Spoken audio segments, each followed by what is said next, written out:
band with their lead singer, Iona, so the band's little drumming sweetheart was susceptible to Raven's ploys.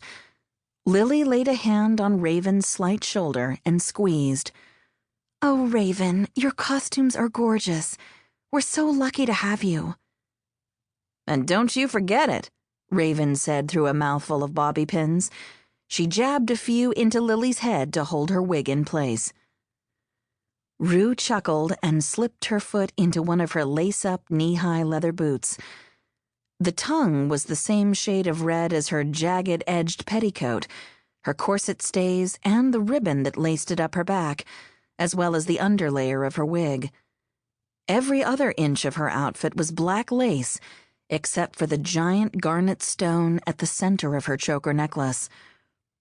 "You don't get to be comfortable if the rest of us have to suffer, Lil," Roux said. "Besides, the fans will want to see those huge knockers of yours."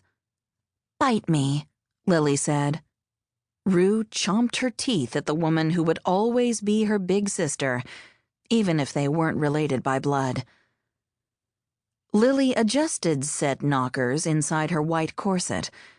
She had to tape those puppies in there when she played live to avoid jiggling out of her top, but her boobs should survive a party with Exodus End unseen unless she got drunk enough to dance and started air drumming.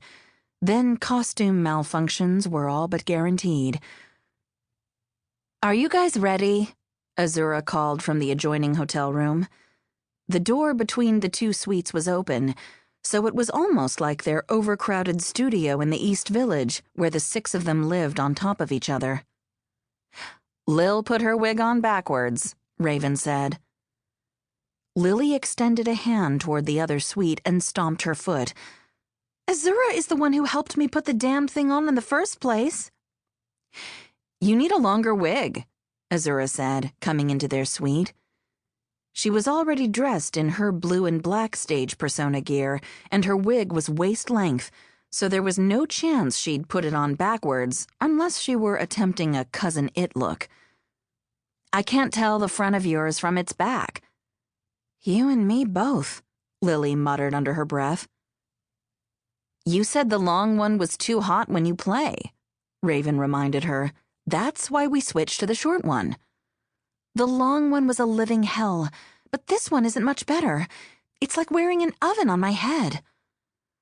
Lily shook her head back and forth to send the longish white ends on either side of her face swaying. "The black goes in back, white in front," Raven said. "Sounds like my kind of threesome," Azura said, throwing up a peace sign. Roux flushed at the very idea of a threesome. Her boots now laced up and tied in neat bows, she stood straight and tugged down the back of her skirt. The top lacy layers were fluffy, but short as hell. If she hadn't been wearing a red silk petticoat under the skirt, her panties would have shown with every step, and her thong didn't match her outfit. Raven would have been mortified to know Roux was going out in public in pink underwear. Raven abhorred pink.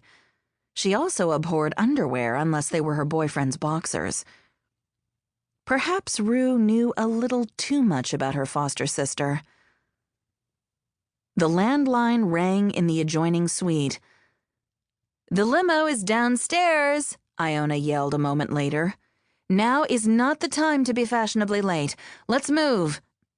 "They're not going to leave without us," Sage said in the other room, her calm voice as serene as ever.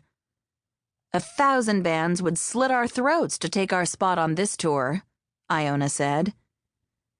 Roux covered her neck with one hand and grimaced.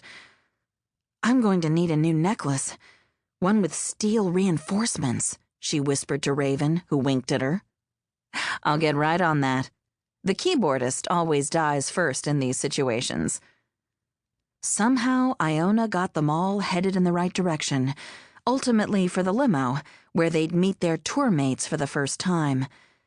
Heads turned as the ladies of Baroquen walked through the posh lobby of the hotel. The 5 of them looked like rock stars, even if none of them felt like rock stars. The band did have a large local following of dedicated fans, but this tour